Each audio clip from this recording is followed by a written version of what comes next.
Sinuspinde ng Land Transportation Office o LTO ang lisensya ng motovlogger na nag-viral dahil sa road rage sa Zambales kamakailan.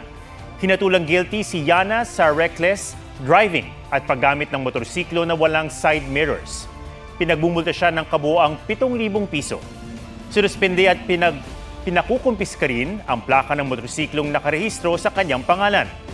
Nakalarma naman ng motorsiklong gamit ni Yana sa in-upload na viral video kung saan nakaalitan niya ang isang pickup driver. Pinuna rin ng LTO ang di raw pagsupot ni Yana sa investigasyon at hindi pagsuko ng motorsiklo kahit inutusan. Sa bagong pahayag ni Yana, sinabi niyang tanggap niya ang desisyon kahit anya kulang ang ebidensya para madiin siya. Nagpa siya raw siyang hindi na i-contest ang desisyon. Hindi raw dahil sang-ayon siya sa proseso, kundi para makamove on raw na may integridad. Huwag magpahuli sa mga balitang dapat niyong malaman. Mag-subscribe na sa GMA Integrated News sa YouTube.